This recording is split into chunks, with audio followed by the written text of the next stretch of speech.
Here we go. Ryan's power went out again, but you know what, Jeff? Today, really, it's interesting. So I've got an opportunity. I'm speaking this afternoon to a bunch of young adults, and we're talking about opportunities and how to identify opportunities, how to create opportunities in your life. And over the last week, since I've been really developing this specific presentation, I figured, you know what? We can all have conversations about opportunity. We can all understand how to create a good opportunity and what might be a bad opportunity. And that's what we're going to talk about today, brother. Awesome. To the HPLS podcast. Live, relevant, and high performance information, conversations, and education weekly.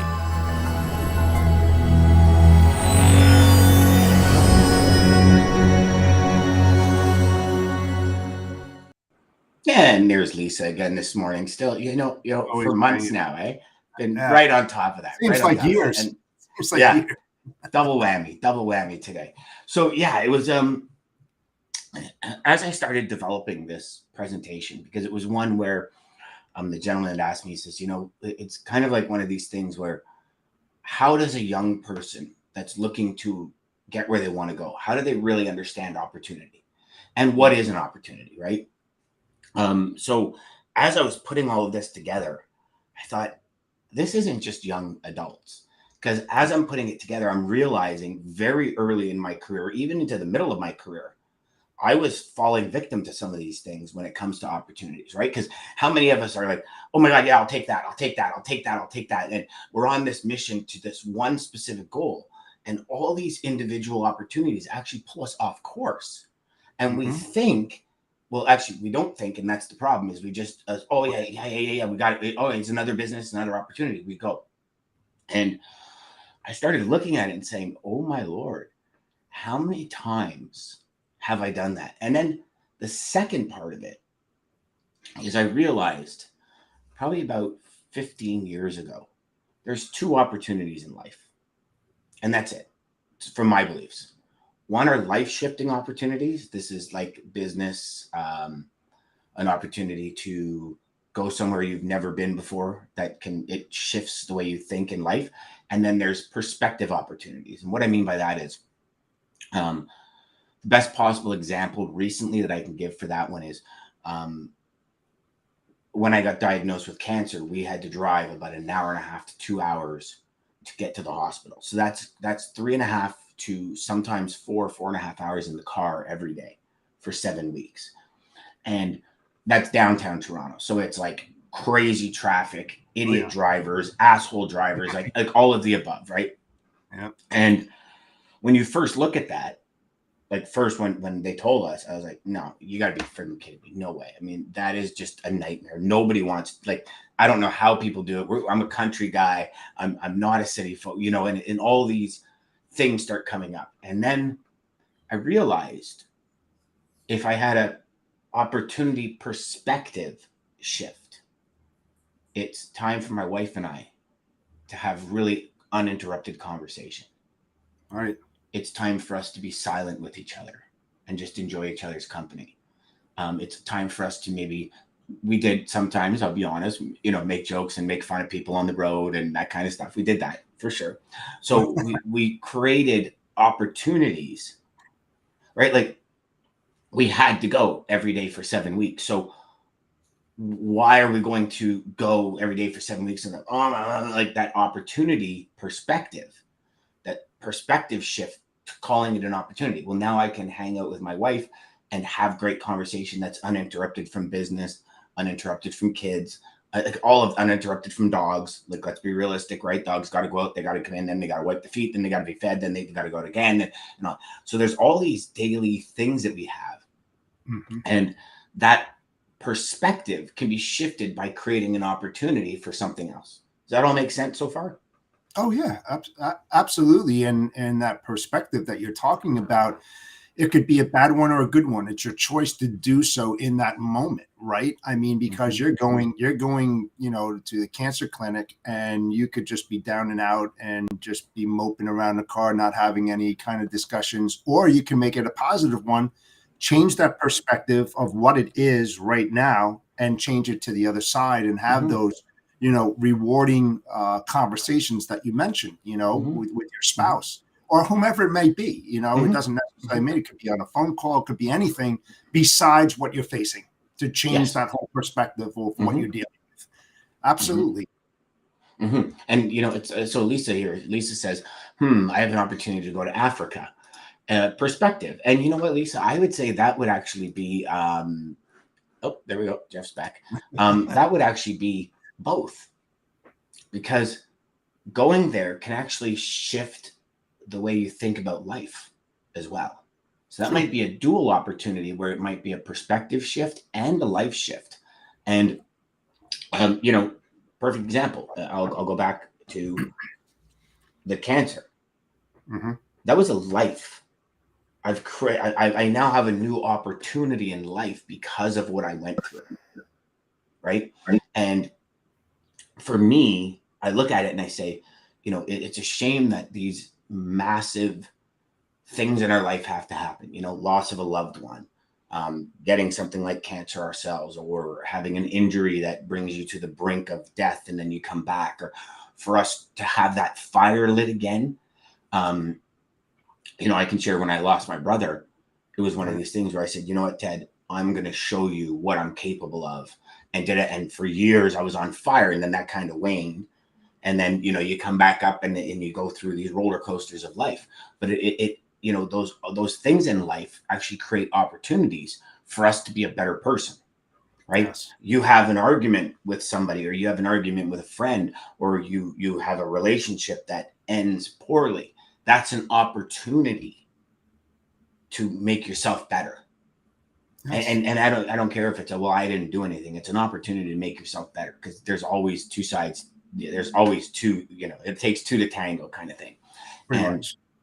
I really think this idea of opportunity, if we start injecting it into our everyday language, I really think it can change so much in our lives, so much. Because really, like, let's talk about life-shifting opportunities for a second, right?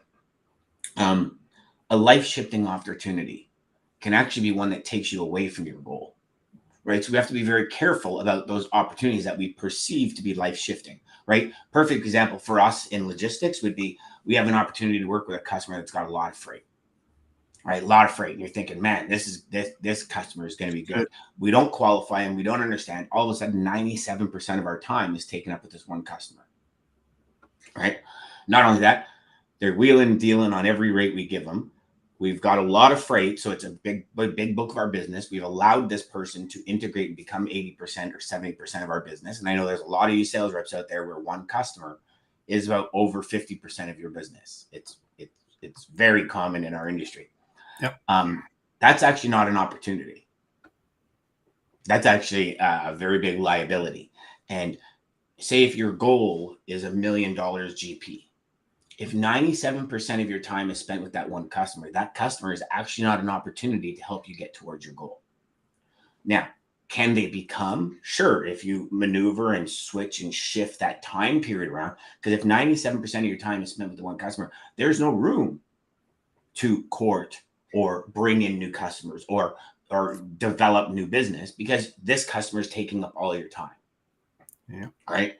And so those opportunities aren't actually opportunities to get you where you need to go, right? Another opportunity, another one where some people might say, you're at a company and your goal is $1 million GP, and somebody says, hey, would you become like a VP of sales? We can put you on the manager track, and you can watch these 7 salespeople. Right now, some might be like, oh man, yeah, okay, I don't want the $1 million GP anymore. I want to be a manager. But if you wanted the $1 million GP, you wouldn't take that opportunity, because it will never let you get there. Do you know what I mean? So there's those opportunities that aren't really helping us get where we need to go.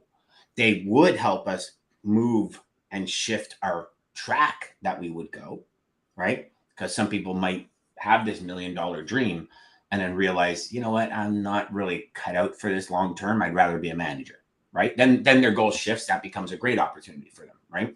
Have you ever had these situations, Jeff, where you've been kind of going towards one goal and you've seen opportunities and actually either took them and then realized shit, that's kind of like yeah, it was a bad decision. Let's go back to it. Or before you took it, it kind of hit you that, yeah, if this is my destination, it's going to be tough to get there here with this opportunity. Yeah, I mean, what it comes down to is adversity, right? We all face adversity every single day. Like you with your cancer, didn't know that was going to happen. It happened, so now it's an alterating shift in your life that you didn't even expect, because you're off in this direction, and all of a sudden now you're pulled in this direction. But now you have to figure out a way to get pulled back to your goals, to start getting into that focus. Very, very hard and difficult in a situation like yours, right? Because your mind's just thinking all over the place. So it's the same with like a customer. And when you think about the time that's spent, and then you start analyzing it, going deep into it and saying, okay, I'm making X amount of money, but I'm spending this amount of hours in it. Should I continue going down this path and losing all this valuable time that I could be spending on either prospecting or other customers that have better rewarding possibilities? Every time you talk to them, they give you a load or something like that, in the best case scenario. So you have to really think about that. And yes, that has happened to me, where I thought that things were going to be like peachy keen, man, this is great, this is going to happen. And then you keep working it, and you keep working it and working it, and it doesn't come to fruition, Or it comes to fruition and it's not what you had thought it was going to be, or what it was explained to you that it was going to be. And then all of a sudden it's like, whoa, the parameters just changed here. This is no longer an opportunity for me to get where I want to go. It's no liability in my way. Yeah, that's part of it as well. You have to try to identify that sooner rather than later, because later the water is over the dam, it's in the ocean, and it's lost time that you'll never get back, right? So if you have a big portfolio, it's awesome to look at that on a monthly basis, to see the profitability of the accounts and what you're working on, and what seems to be going in the right direction, and then what's going in the wrong direction, and then shifting that focus from one area to the other. That will help you get to those goals and achieve what your objectives are. Because every week, everybody has, I would think anyway, has certain goals and objectives that they would love to hit. Like even like you said, $1 million GP, right? So those are the things that you have to really sit down and think about. Everybody wants to make money. That's why we do what we do, right? But there's a little bit more thought process in that, besides getting a load here, and how you can build that positivity up and get that shift going into the right direction. It's very difficult. It's because you're afraid to let something go, because you've got something. You don't know what the future is going to bring. You hope that it's going to go in the right area, and you go by that gut feeling, right? And then you leave that one alone. And it's like, sometimes they come back, sometimes they don't. So yeah, and it's also, as you're selling and as you're prospecting, it almost becomes this autopilot where sometimes you lose, not lose, you neglect the essential pieces of identifying, is this prospect an opportunity for me to get closer to my goal? Because there's only two options, right? You're either getting closer to your goal or further away from your goal. So I look also as a review. Like every week I sit down on Sunday and I say, okay, what does my week hold? Right. And what in this week is no longer relevant to my goals? Because things shift, things happen, things move, right? And I might have booked an appointment this week a month ago. And a month ago, it was in line with where I was going, but now it's not. For whatever reason, maybe I'm beyond that point that this meeting would have added value or something, or beyond the point where I could have added value to this meeting, or whatever it is. So there's that slight shift in everything we do. And I honestly think if we're not reviewing at least once, if not twice to 3 times our week, our goals for that week, our goals for that day, I think we're missing out on huge opportunities. Because I've always believed, and I'd love your take on this, Jeff, I don't believe in luck. I think the people that work hard and are consistently focused on their major outputs are the ones that seem lucky.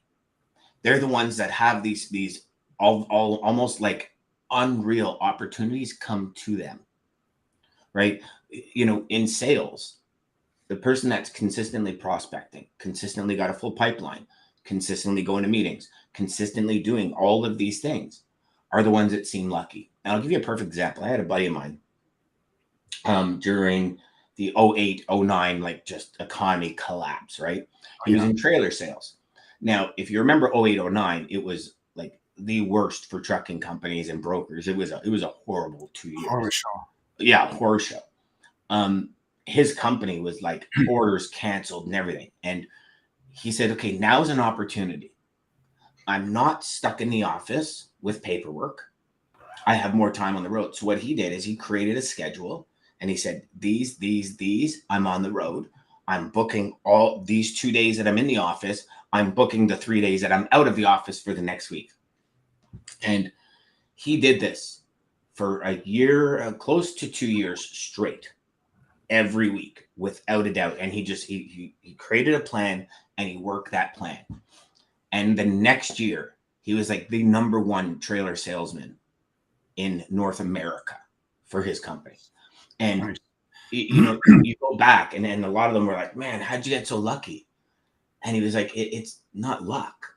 Like, while every other guy was out on the golf course or they were doing this or they were, you know, I am not coming into work today. I'm going to hang out with, you know, he had a plan and he worked that plan. And that, I believe, is where this idea of luck or the right timing comes in, right? Like, come on, let's face it. In sales, there are accounts that come to us because we call on the right day.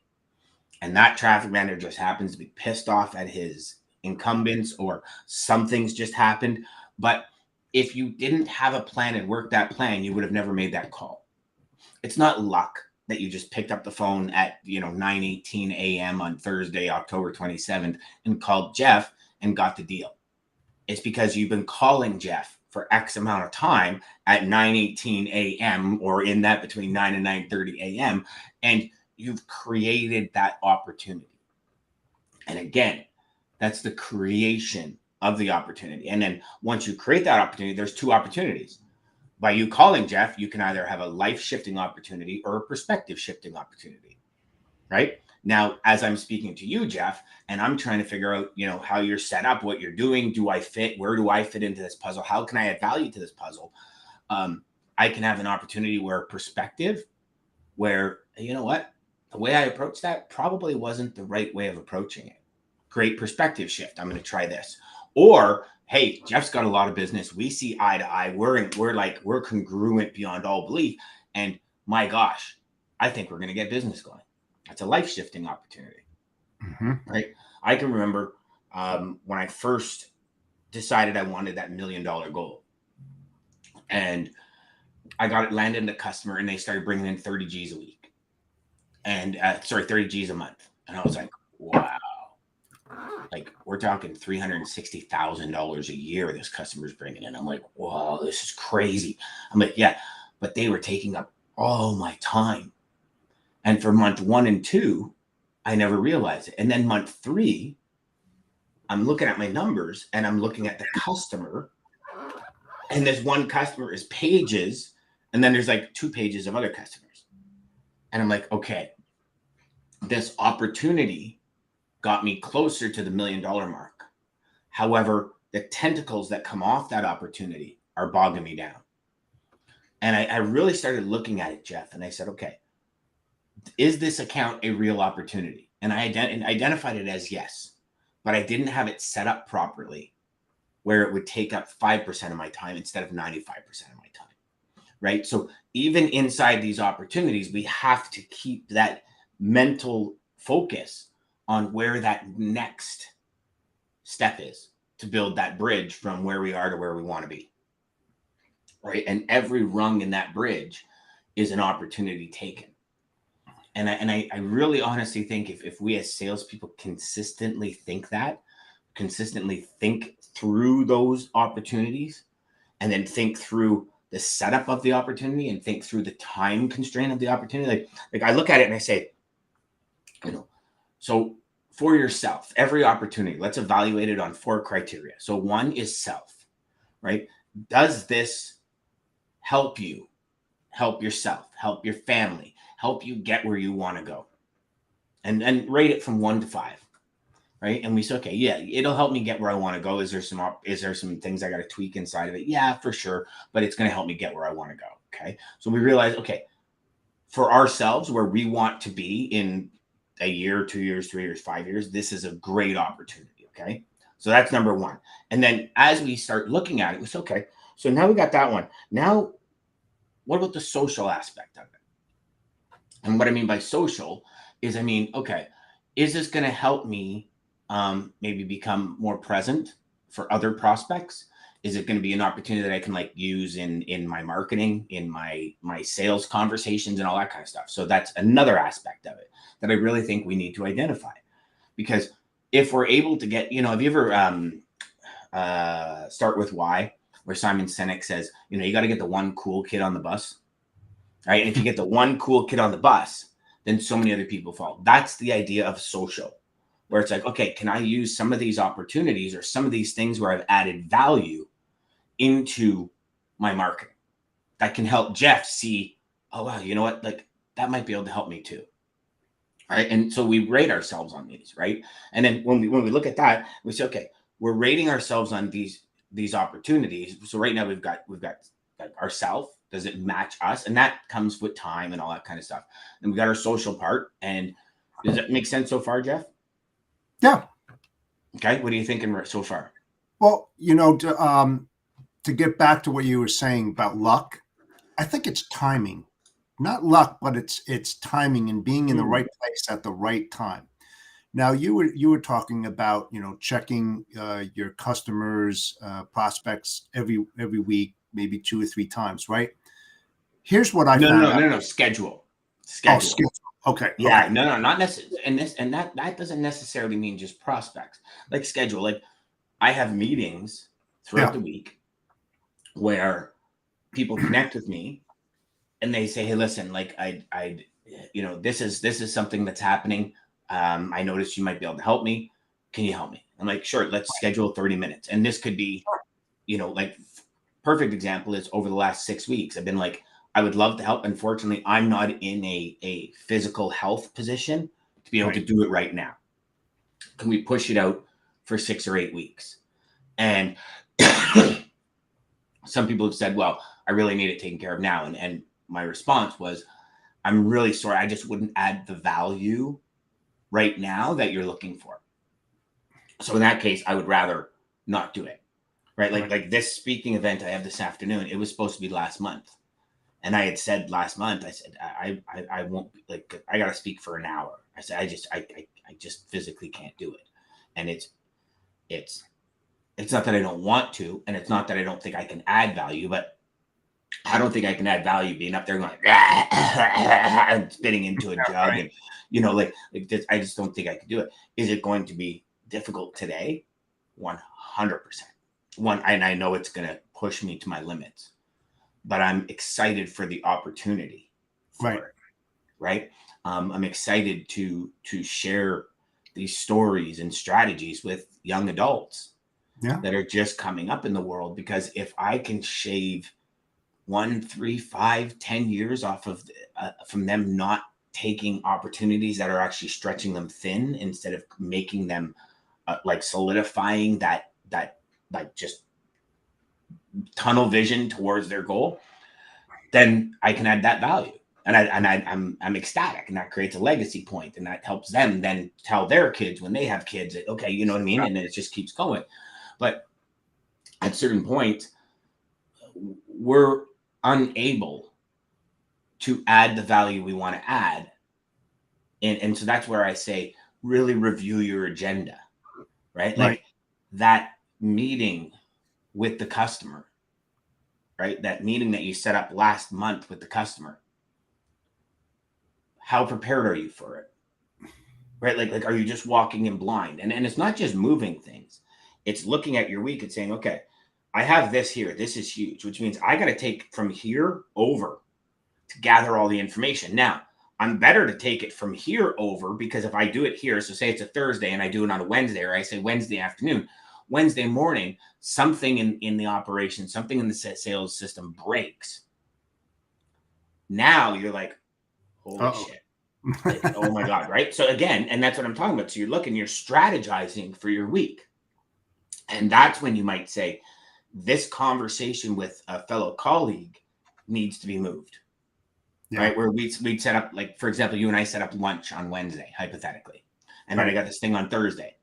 I mean, it's okay. I can't do lunch with Jeff on Wednesday. I'm going to have to move that to next week, because I'm going to take Tuesday to do all my setup for Thursday. Then I can just do an hour review Wednesday. And worst case scenario, Wednesday, if I get caught in business, I can do it at night. An hour review at night for this big presentation, right? Yep. I can take my presentation, I can look in a mirror, and I can walk through the whole thing in a mirror, and we're good. So that's another strategy, that when we're looking at those opportunities, so we create an opportunity not to get stuck without having the time to practice for what's going to get us to that next level. Yep. Does that make sense? Oh yeah, it definitely makes sense. And when you have a prospect in your corral, in your pipeline, we're talking about spending time and whether or not that time is being spent wisely. Sometimes you really have to dig in deep, because what you think isn't a really good opportunity will be a good opportunity a week or two later on. You might cut yourself out short because it may not come to fruition today, but you're not really asking the proper questions to see how far out that opportunity is going to bloom. Because if you happen to make that choice and saying, I'm just spending too much time with this, I'm not getting anything in return, and now you shut the pipeline down, sort of speaking, and now you're focusing in another area, all of a sudden that opportunity is gone, and it could have been a $6-7 million opportunity, but you chose not to do it because nothing was developing at that time.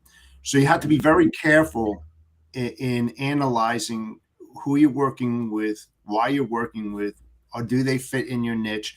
When do you think this? It's all questions, right? You have to ask these questions. Oh, you're ramping up. Oh, you got a new project. You got all this. So you have to keep that in mind when you're building those schedules, to try to touch base with them, to help them along with it, because it's worth that time.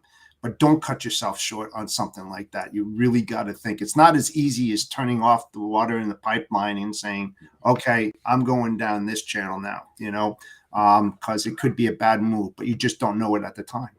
So it is about all scheduling. It is about timing, time spent well. I mean, you have to figure all this out, and it does come down to scheduling. And analytics too, you can't really look at analytics on a weekly basis, because things change week by week by week. So you should do it at the end of the month. At least I do, because now you can see what's happening, and it's kind of predictable, right? You can see what's going to happen because there's like a trend. There's something happening. Yeah. Well, you bring up a good point when you talk about analytics, right? And tracking. I remember when I was training a bunch of salespeople, what I did is I put together a pretty extensive spreadsheet. And every Monday morning, I went in and I saw all the new customers that salespeople brought in, how many calls they made, how many quotes they did. I kind of saw all of that. And what I did is I started plugging the information in. And what the segments of information did is it started narrowing out call to close ratio, time between calls versus close, revenue based on calls versus close, revenue per call, because I added it all in. And I just kind of, I said to myself, I want to keep this information for me to see if there's inspiration behind it for salespeople. And it turned out to be one of the greatest things I ever did, because I created opportunities for salespeople. So they come in my office and go, you know what? I don't know, Dan. I mean, I'm cold calling everybody, and I don't seem to be getting anywhere, right? Because that's how we are as salespeople. We can close 5 accounts this week, and in 3 weeks, if we don't close any more accounts, it's like, what's going on? What's wrong with me, right? The head starts playing games. And I remember sitting down with this one gentleman. He was like, and I said, okay, well, let me show you something. So I pulled up his section, and I said, you're a 210 call to close. I said, every time you close an account, your revenue raises by 8% on average. Every time you close an account, your revenue per load raises by 6%. And he looked at it and he went, wow. So that was a major perspective shift that created a life-shifting opportunity, because now he saw the power in sticking with his plan. Yeah. Whereas sometimes, like, you don't remember how many calls you made a month ago, exactly 30 days ago, how many calls you made. Like, we just don't. We can't figure that out. But when we document it and it starts to show something, there's huge power in that. Huge power in it. It also changes your approach, right? Because of the analytics. Like you said, it's taken you 210 calls to close one deal. However, if you tweaked it a little bit and you're still doing the analytics behind it, hey, you made this change. Now you're closing in every 150. Mm-hmm. Now you're your fifth, and you're starting to come down. And instead of being up here, you're coming down here. And now, you're getting better at your niche. You're developing, where you want to spend most of your time, because those analytics will tell you, okay, I'm calling in this area and it's not developing. And all of a sudden you're going through all these verticals and you're doing that. All of a sudden you see that one vertical that sticks out more than any other ones. It's like, that's where your meat and potatoes is. That's where you should. And then you start tweaking in that area. And that's where you start defining your niche, your prospects, who you want to go after, and you stay in that lane. Because every time you convert and go and get sidelined, you know what's going to happen. And that's what analytics is so good about it, and looking at it every single week and seeing what's happening in there and having a talk with your sales manager or sales director or whatever. Hey, you know what? And then they give you those ideas and you start implementing them and things start changing, but it all comes within here too, and how you feel about making these phone calls, why you're making it. You got to be dedicated and you got to really want it, right? Like I've always said, you can be motivated to do anything, and that's not really going to get you very far. It's when your goal gets a hold of you and you get inspired, where like you can, I know for me, when I'm doing anything related to high performance logistics or my software or anything, get pumped. I could work for 10 hours and not even realize, like no food, no water, no nothing, just go to town and enjoying the process and not even realizing. That's inspiration over motivation. And maybe that's a topic for next week, but yeah. Jeff, great chat, buddy. That opportunity, I love chatting about opportunities. It's great. Yeah, and you know what? Thank you. You opened my eyes a lot about the analytics and everything involved in opportunities. I appreciate that. Absolutely, man. No problem, sir. So tomorrow, wins and lessons. I'm wondering if our good friend Ridley's going to join us. Maybe we'll have to get on there. I'll give him a call a little bit. Yeah, I'll give him a call. I'll pressure. Let's harass him a little bit. Yeah. Where are you talking today? Oh, I'm actually speaking to it's in Milton, and I'm speaking to a group of young adults on opportunities and how to find opportunities and filter through opportunities. So it's going to be actually really cool. It's with an equestrian group. So it's going to be super cool. I'm really looking forward to it. It's going to be in a big barn. And just, it was one of these things where originally when it was brought up to me, I'm like, I don't know, what is it for? And it was for a group of young people. And I'm like, you know what, let's do it. And it happens to work with the timeline, and it happens to work with the fact that I got to start pushing myself.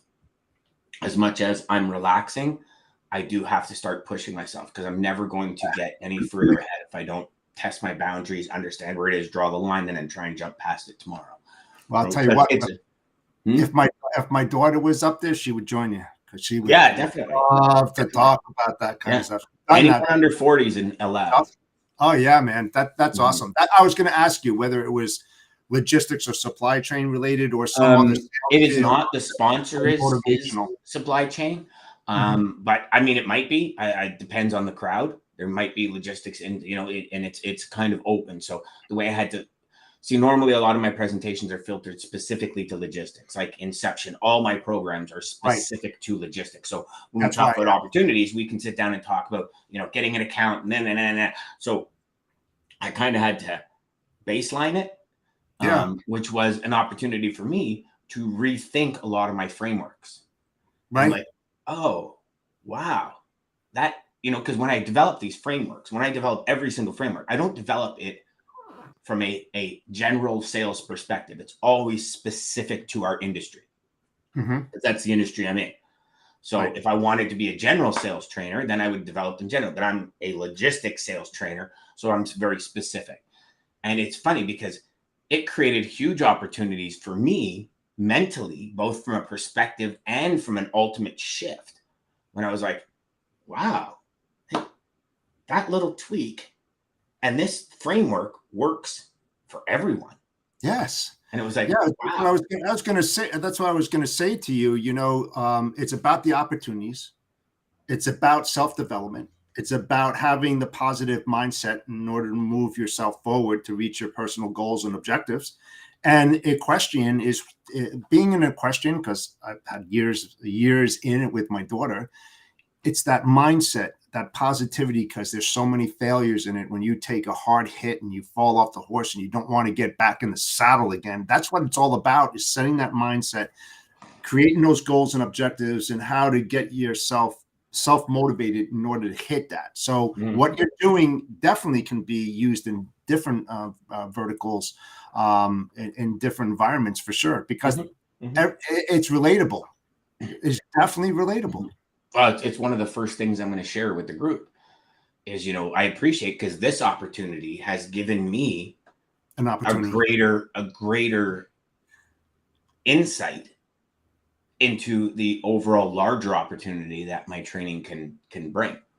And absolutely. so, I mean, listen, I won't by any means in any short period of time be becoming a general sales trainer, because I do believe logistics, I believe our industry is the greatest industry on the planet. So do I. I really do. And I do believe we're probably the worst industry for professional salespeople. It's just what it is. I believe we still have there's still a very big persona of snake oil salespeople in our industry. And I want to change that. And I truly want to help 10,000 people design the life and business they truly want by helping them get to $1 million GP a year. And if you're in the 30-40% margin, you're making $300,000-$400,000 a year. You can do a lot of things with your family and have a really good life. And so many salespeople, before I created this, like before I really got into this, this is like what I want my legacy to be. Right. A lot of salespeople were like, there's no way. Like, I just don't have the skill to do $1 million. And I said, well, you're wrong. If you have the desire, I could teach you the skill, because it's fairly easy. It's just the desire. And as well as I do, in our industry, it's very unfortunate, but so many people keep so many things close to their chest.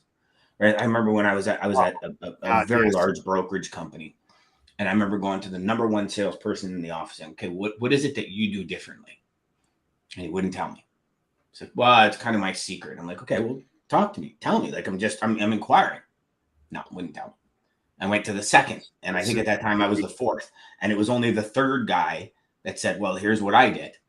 But the first two held it so close. It's like, if you ever worked in a company and you go to somebody and say, hey, I got freight out of Texas. Yeah, I know you moved freight out of Texas. Like, well, I don't know if I want to give you my carrier, because the perspective is I give you the carrier, I don't get the trucks.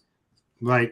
So the perspective from a lot of the salespeople is, if I tell you my secrets, then they're not my secrets. In other words, I'm sorry, I've walked through my strategy tens of thousands of times with people.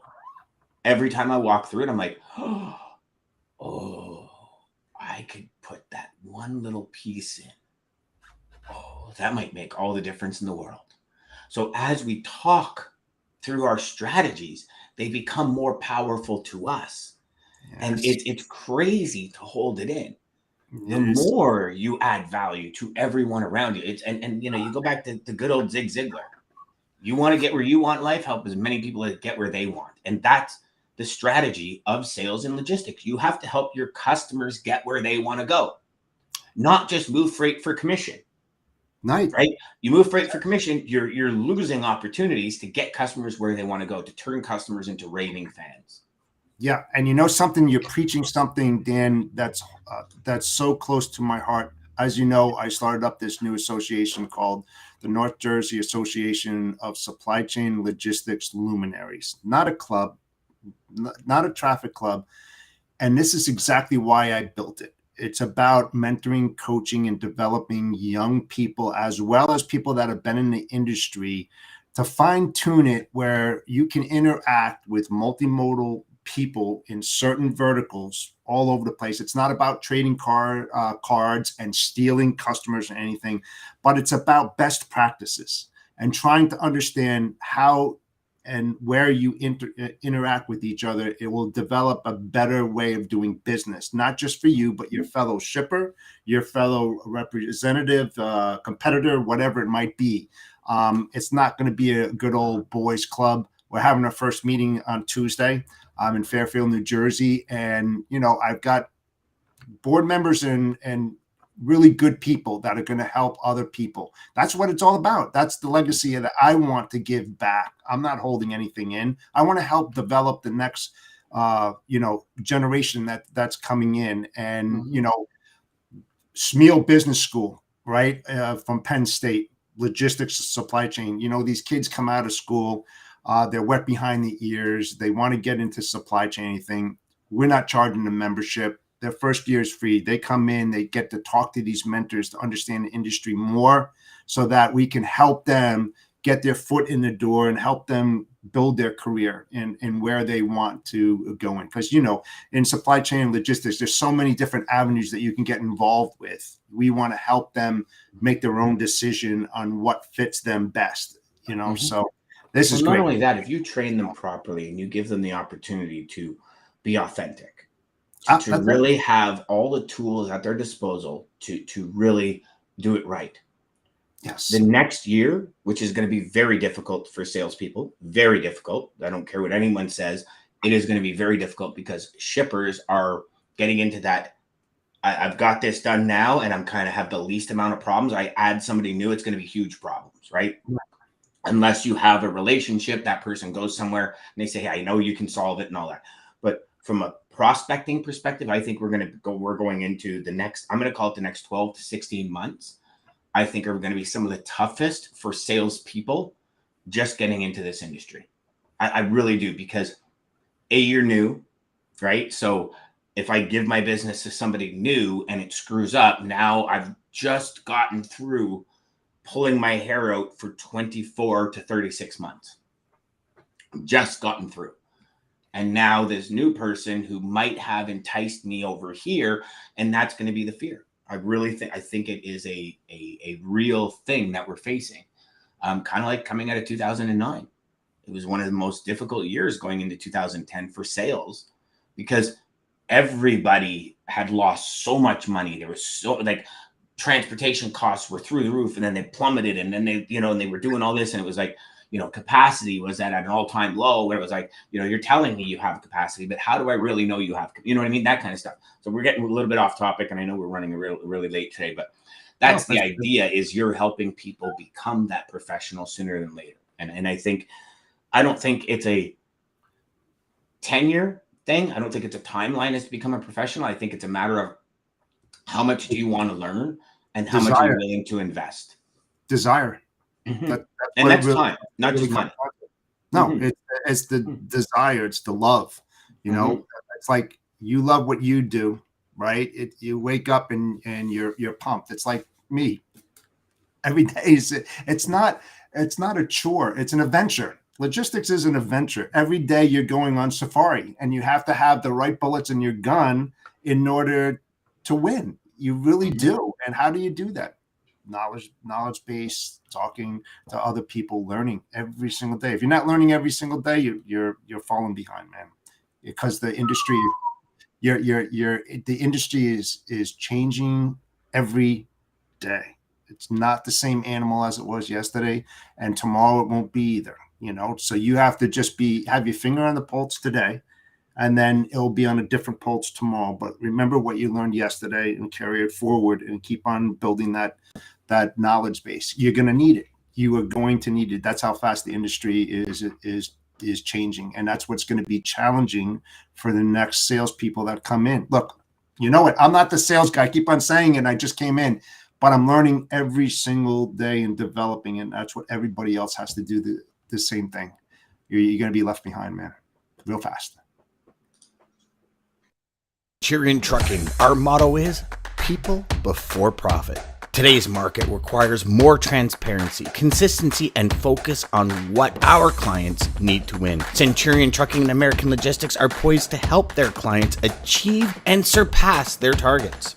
If you're looking for a team that honors your needs, dreams, and aspirations, then get a hold of Daman at American Logistics or Centurion Trucking and start designing your career today.